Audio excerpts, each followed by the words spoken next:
के लिए अब एक इस्तेमाल किया जाने वाले एक आईना के रूप में नर और नारी को बनाया था. முகம் பார்க்கும் கண்ணாடியில் நாம் பார்ப்போமானால் நம்முடைய முகத்தை அந்த கண்ணாடி பிரதிபலிக்கும். जिस आईना से हम अपने चेहरा को देखते हैं उस आईना हमारी चेहरा के प्रतिरूप को बताता है. அதுபோல இறைவன் தன்னை பார்க்க விரும்பினால் அவர் மனுஷனையும் பார்க்கும் பொழுது அவருடைய சாயலும் ரூபமும் பிரதிபலித்துக் கொண்டிருந்தது. इस प्रकार परमेश्वर भी अपने आप को देखते समय उस मनुष्यों के अंदर से उनके प्रतिरूप वहां से प्रकट होते அதிலே थे. இறைவனுக்கு ஒரு பெரிய ஆத்ம திருப்தி. उसमें परमेश्वर को बड़ी आत्म तृप्ति पाया था. இது அவனுக்கு பிடிக்கவில்லை. इस अनुभव शैतान को अच्छा नहीं लगा. அடுத்து இந்த பூமியை சிருஷ்டித்து பூமியில் உள்ளவைகளை எல்லாம் ஆண்டு கொள்ளுங்கள் என்ற ஒரு அதிகாரத்தை கொடுத்திருந்தார். उसके बाद इस पृथ्वी को निर्माण करके उसी में जो कुछ है उसी के ऊपर प्रभुता या अधिकार करने का अधिकार दिया था. அன்றைக்கு மனுஷனுக்கு இயற்கைகள் கீழ்ப்படிந்தது. उस दिन मनुष्यों के लिए प्रकृति उनकी आज्ञा माने थे. நாட்டு விலங்குகளும் காட்டு விலங்குகளும் அவனுக்கு கீழ்ப்படிந்தன. जो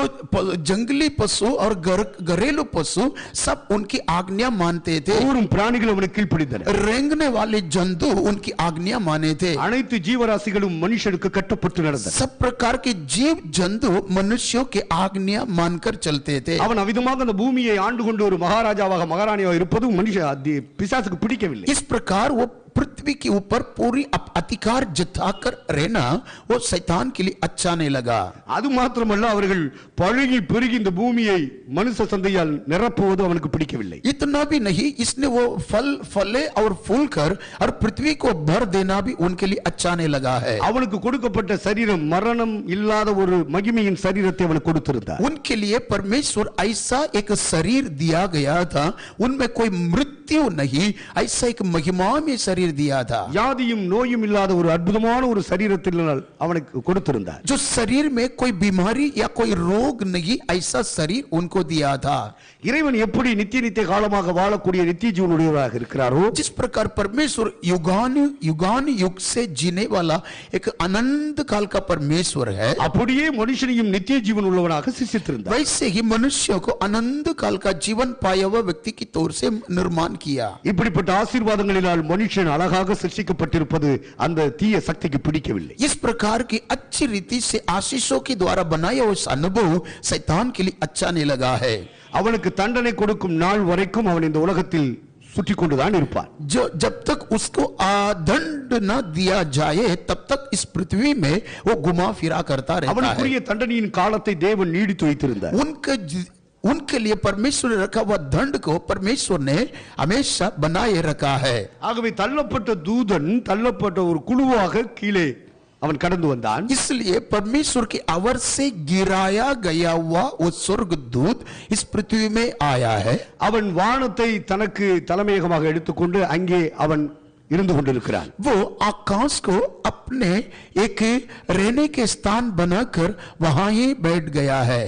மனுஷனை அவன் வஞ்சிக்கும்படியாக, मनुष्य को धोखा देने के लिए, அவன் திட்டமிட்டபடினாலே, जैसा वो सोचा था, इसलिए பூமியிலே வாழ்ந்து கொண்டிருக்கிற மனுஷ ஜாதியை வஞ்சிக்கும்படியாய் ஏமாற்றும்படியாய், पृथ्वी में रहने वाले मनुष्य जाति को फंसाकर धोखा देने के लिए அவன் இறங்கி வந்து தந்திரமாய் ஏவாளோடு பேச ஆரம்பித்தான். वो उतर कर आया और चतुराई के साथ हव्वा से बातें करने लगे. தோட்டத்தில் உள்ள விருட்சங்களில் உள்ள கனிகள் எல்லாம் புசிக்கலாம் அல்லவா? जो इस वाटिका में रहने वाले सारे वृक्षों का फल तो खा सकता है. புசிக்க கூடாது என்று தேவன் சொன்னது உண்டோ? अगर तुम नहीं खाना चाहिए करके परमेश्वर ने कुछ कहा है क्या என்று அவன் சர்ப்பத்துக்குள் புகுந்து சர்ப்பத்தின் மூலமாய் கேள்வி கேட்க ஆரம்பித்தான். वैसे वो सर्प के अंदर घुसकर सर्प के द्वारा उनसे बातें किया.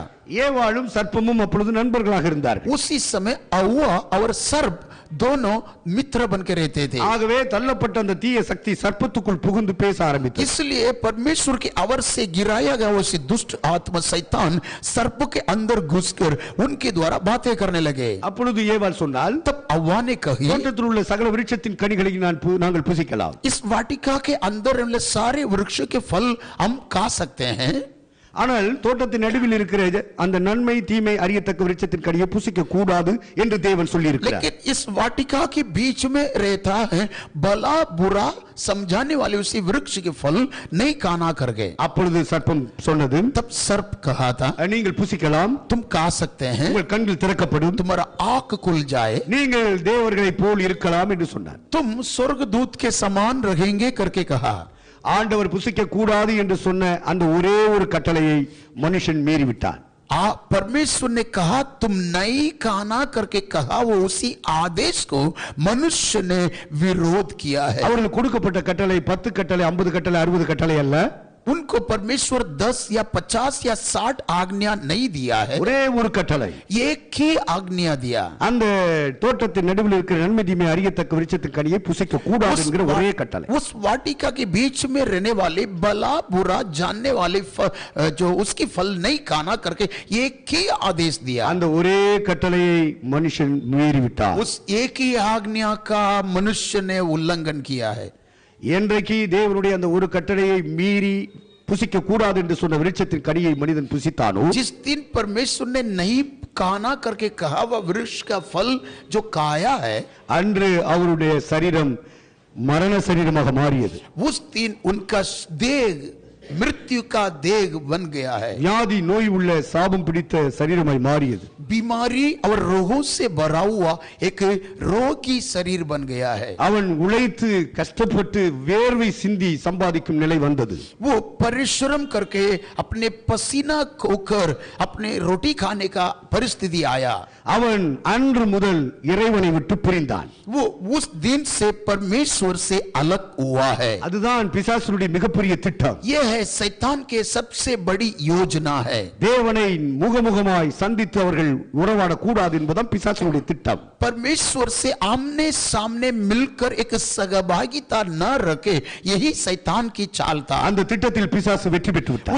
उसी प्लान इस योजना में शैतान विजय पाया है. அன்று முதல் उस दिन से மனிதன் இறைவனை விட்டு விலகி मनुष्य परमेश्वर से दूर होकर தேவ மனிதனாய் வாழ்ந்து கொண்டிருந்தவர்கள் परमेश्वर के मनुष्य बनकर रहते थे, சாதாரண மனிதர்களாக மாறி போனார். साधारण इन मनुष्य बन गया है. அதற்கு பிறகு அவர்கள் குடும்ப வாழ்க்கை செய்து குழந்தைகளை பெற்றெடுத்தார்கள். उसके पीछे पारिवारिक जीवन बिताकर बच्चों को जन्म दिया है. குழந்தைகள் அத்துணை பேரும் தெய்வ பக்தி இல்லாதவர்களாக பிறந்தார்கள். उन सारे बच्चे बिना परमेश्वर के भक्ति से जन्म पाया.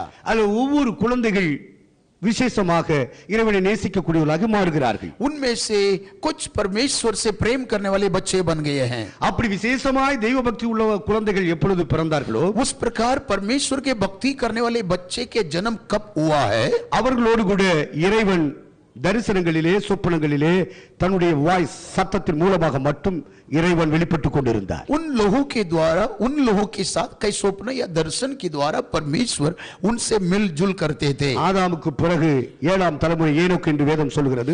आदम के पीछे 7वां पीढ़ी आनोक करके पवित्र शास्त्र कहता 10வது है. தலைமுறை நோவா என்று சொல்கிறது. 10वां पीढ़ी नूह करके लिखा है. அடுத்து 20வது தலைமுறை ஆபிரகாம் என்று சொல்கிறது. 20वां पीढ़ी इब्राहिम करके कहता है. இவ்விதமாக குறிப்பிட்ட சந்ததிகளோடு இறைவன் இடைப்பட்டுக் கொண்டிருந்தார். इस प्रकार अलग अलग प्रकार की संतानों के साथ परमेश्वर ने मिलजुल करते थे. இறைவன் எந்த மனுஷ சந்ததிகளோடு இடைப்பட்டு வந்தாரோ, परमेश्वर किसके साथ अपने ताल्लुक रखते थे, அவர்களுடைய சரித்திரங்களை தான் இந்த வேதாகமம் வெளிப்படுத்திக் கொண்டிருக்கிறது. उन लोगों के जीवन के बारे में, उनके चरित्र के बारे में यह पवित्र शास्त्र प्रकट करता है. இறைவன் ஆதி முதல் மனுஷனோடு இடைப்பட்டுக் கொண்டு வந்த அந்த வாழ்க்கை சரித்திரம், परमेश्वर आरंभ काल से मनुष्यों के साथ किस प्रकार मिलजुल करते थे उसके संभव को लिखा है. அதை முறையாக உலக மக்களுக்கு வெளிப்படுத்துகிற ஒரே புத்தகம் இந்த வேத புத்தகம். उस बातों को एकदम व्यवस्थित तौर से मानव जाति को प्रकट करने वाली एक ही पुस्तक है ये पवित्र शास्त्र. அந்த ஆதி மனுஷன் ஆதாம் முதல் கடைசியாக வந்த இயேசு கிறிஸ்து வரைக்கும் தலைமுறை கணக்குகளை தெளிவாய் பேசுகிறது இந்த வேதம். उस आदि मनुष्य आदम से लेकर अंत में आया वो मनुष्य यीशु मसीह की समेत तक की सारी बातों को एकदम ठीक ठाक से बताने वाले, अनुक्रमवाणी की तौर से बताने वाली एक ही किताब है ये पवित्र शास्त्र. உலகத்தில் தோன்றிய அனைத்து மதங்களின் மத்தியிலும், दुनिया में जो आए हुए सारे धर्म के बीच में, அந்த மதங்களை ஸ்தாபித்த தலைவர்கள் எழுதிய புத்தகங்கள் அனைத்திலும் उसी धर्म की स्थापना किया हुआ उनकी सारी नेताओं के और लिखे हुए किताबों के நாம் தேடி பார்க்கும் பொழுது हम सब ढूंढते समय இந்த வேதாகமத்தில் ஆதி மனுஷன் முதல் இயேசு கிறிஸ்து வரைக்கும் उस पवित्र शास्त्र में आदि मनुष्य अदम से लेकर यीशु मसीह तक இந்த தலைமுறை கணக்குகளை நாம் இந்த பரிசுத்த வேதத்தில் மட்டும் தான் பார்க்க முடியும். इसी प्रकार की उनकी पीढ़ी की चरित्रता को केवल इस पवित्र शास्त्र में हम पाते हैं. இது வரலாற்று புத்தகமாகவும் இருக்கிறது. ये एक ऐतिहासिक पुस्तक भी है. இறைவனுடைய கட்டளை கற்பனைகளை வெளிப்படுத்துகிற ஒரு புத்தகமாகவும் இருக்கிறது. परमेश्वर की आदेश या आज्ञाओं का प्रकट करने वाली இறைவனுடைய நீதி பிரமாணங்களை அறிவிக்கிற ஒரு புத்தகமாகவும் இருக்கிறது. परमेश्वर के आदेशों को हमें बताने वाला एक व्यवस्था का भी पुस्तक भी है. மனிதனுடைய வாழ்க்கையில் இனிமேல் நிறைவேற்றப்பட போகிற தீர்க்க தரிசனங்களை சொல்லுகிற புத்தகமாகவும் இருக்கிறது. मनुष्य के जीवन में आने वाला दिनों में प्रकट होने वाले भविष्य काल की बातों को भी बताने वाले की किताब है. अब இறைவன் எந்தெந்த மனிதனோடு எந்தெந்த காலங்களில் இடைப்பட்டாரோ परमेश्वर किस समय पर किस प्रकार मनुष्य के साथ बातें करता था அந்த வரலாற்று சம்பவங்கள் அனைத்தையும் இந்த புத்தகத்தில் எழுதி வைத்திருக்கிறார். उन सारे ऐतिहासिक संभवों को इसी पवित्र शास्त्र में लिखा है. இவ்விதமாக இறைவன் மனுஷனோடு இடைப்பட்டு கொண்டே வந்தார். इस प्रकार परमेश्वर मनुष्य के साथ संगति रखते थे. ஆதியிலே நேரடியாக மனுஷனோடு பேசிக் கொண்டிருந்த தெய்வம் आरंभ में मनुष्य के साथ आमने सामने बात करते थे. ஆதி மனுஷன் மனுஷி மீறுதல் செய்தபடியினாலே आदि मनुष्य और मनुष्य परमेश्वर के वचन के खिलाफ करते थे. அதற்கு பிறகு தேவன் தம்முடைய முகத்தை மறைத்தார். उसके पीछे परमेश्वर अपने चेहरा को छुपा दिया है. சொப்பனங்களிலே பேசினார். उसके बाद स्वप्न से बातें किया. தரிசனங்களிலே பேசினார். दर्शन से बातें किया. தீர்க்க தரிசனமாக ஒரு வாய்ஸ் சத்தத்தை கொடுத்து கொண்டிருந்தார். भविष्यवाणी के द्वारा एक शब्द को सुनाया करता था. அகில உலகத்தின் சிருஷ்டிகர்த்தாவாகிய இறைவனுடைய முகத்தை மனிதன் தரிசிக்க முடியவில்லை. विश्व की सृष्टि किया हुआ परमेश्वर के चेहरा की दर्शन मनुष्य नहीं देख पाया. அது மனுஷ சந்ததியினுடைய ஆதி தகப்பன் தாயும் செய்த மீறுதலின் நிமித்தம் அப்படி ஆகிவிட்டது. मनुष्य जाति की आदि पिता आदम और हव्वा के द्वारा आई हुए पापों के द्वारा इस प्रकार के कमी आया है. ஆகவே அன்று முதல் இன்று வரைக்கும் இறைவனுடைய சப்தம் மாத்திரம் வந்து கொண்டிருக்கிறது. इसलिए उस समय से लेकर अब तक केवल परमेश्वर की आवाज ही सुनाया जाता है. இவ்விதமாக சத்தத்தை வெளிப்படுத்திக் கொண்டிருக்கிற தெய்வம்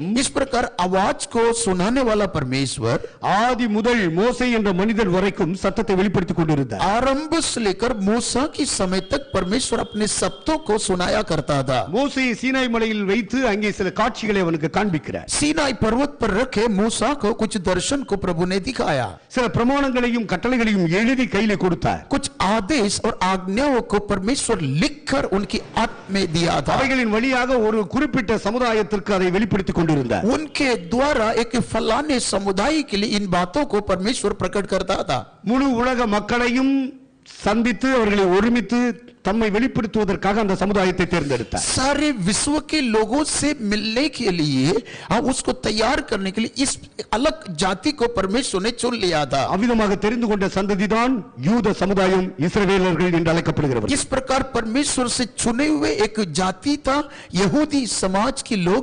उन्होंने इस्राएल करके अभी कहलाया जाता है. ஆகவே காணக்கூடாத அந்த இறைவனுடைய கட்டளைகளும் நியாயப்பிரமாணங்களும் அந்த தேவன் கொடுத்த காட்சிகளும் அவர்கள் வழியாக உலகத்துக்கு தெரியப்படுத்தப்பட इस வேண்டும். प्रकार अनदेखाई करते थे उस परमेश्वर की व्यवस्था और नियम इस प्रकार वहां उनके लिए दिया गया है. ஏனென்றால் இறைவன் ஒரு குறிப்பிட்ட மதத்துக்கு உட்பட்டவர் அல்ல. क्योंकि परमेश्वर केवल एक धर्म के लोगों के लिए नहीं, ஒரு குறிப்பிட்ட மதத்துக்கும் குறிப்பிட்ட ஜாதிக்கும் உடையவர் அல்ல. एक अलग जाति और धर्म के लोगों के लिए नहीं, அகில உலக மனித சமுதாயமும் அவரால் சிருஷ்டிக்கப்பட்டவர்கள். सारी विश्व की जनजाति परमेश्वर के द्वारा निर्माण किया गया है. தம்மை முழுமையாய் வெளிப்படுத்துவதற்காக குறிப்பிட்ட ஒரு சமூகத்தை தேவன் தேர்ந்தெடுத்தார். उनमें से उन अपने आप को प्रकट करने के लिए एक समुदाय के लोगों को परमेश्वर ने चुना था. அவர்கள் மனித தலைமுறையின் கணக்கின்படி 20வது தலைமுறையாய் வெளிப்பட்ட ஆபிரகாமின் சந்ததி என்று சொல்லப்படுகிறது. उसमें मनुष्यों के इतिहासों के अनुसार पीढ़ी में आई हुए 20वां पीढ़ी की समय आयु इब्राहिम की प्रजा करके कहते हैं. அவர்கள் ஈசாக்கு யாக்கோபு என்பவரின் சந்ததி என்று சொல்லப்படுகிறது. वो इब्राहिम और इसहाक और याकूब के वंश करके कहलाया जाता அவர்கள் है. இஸ்ரவேலர் என்று அழைக்கப்படுகிறார்கள். वो इजराइल करके कहलाया जाता है. அவர்களுக்கு தம்மை வெளிப்படுத்துவதற்கு தான் மோசேயை அழைத்து இந்த ஆலயத்தை கட்டும்படி கர்த்தர் கட்டளையிட்டார். उनको अपने आप को प्रकट करने के लिए मूसा को बुलाकर इस मिलाप वाले तंबू को बनाने की आदेश दिया था. அந்த ஆபிரகாமினுடைய சந்ததி 430 ஆண்டுகள் எகிப்திலே வாழ்ந்தார்கள். उस इब्राहिम के वंश 430 साल मिस्र देश में वास करते थे. அந்த ஜனங்களை மோசே என்பவன் மூலமாக எகிப்திலிருந்து விடுதலை பண்ணி उस प्रजा को मूसा के द्वारा मिस्र में से छुड़ाकर बाहर लाया. அவர்களை வனாந்தரத்துக்கு கொண்டு வந்து उन्हें रेगिस्तान में ले आकर அங்கே ஒரு ஆசரிப்பு கூடாரத்தை ஸ்தாபிக்கும்படி தேவன் சொன்னார். वहां एक मिलाप वाले संदूक को बनाने, तंबू को बनाने के लिए कहा. முதலாவதாக வனாந்தரத்திலே தேவனுடைய ஆசரிப்பு கூடாரம் ஸ்தாபிக்கப்பட்டது. पहला रेगिस्तान में परमेश्वर का एक मिलाप वाले तंबू बनाया गया. 40 ஆண்டு காலம் வனாந்தரத்திலே அந்த கூடாரம் சுற்றி சுற்றி வந்து கொண்டிருந்தது. 40 साल की जिंदगी में इसी तंबू उनके साथ आया करते थे. ஒரு இடத்தை விட்டு இன்னொரு இடத்துக்கு போகும்பொழுது இந்த கூடாரத்தின் பொருள்களை எல்லாம் ஒழுங்குபடுத்தி தூக்கி சுமந்து கொண்டு போவார்கள். एक जगह से और दूसरी जगह के रवाना करने के समय पर इस तंबू की सारी चीजों को उठाया ले 40 जाते थे. ஆண்டுகள் கடந்து முடியும் வேளையில் इस प्रकार 40 साल समाप्त होने की समय पर ஆண்டவர் யோசுவாவின் தலைமையிலே அங்கே கானான் தேசத்துக்குள்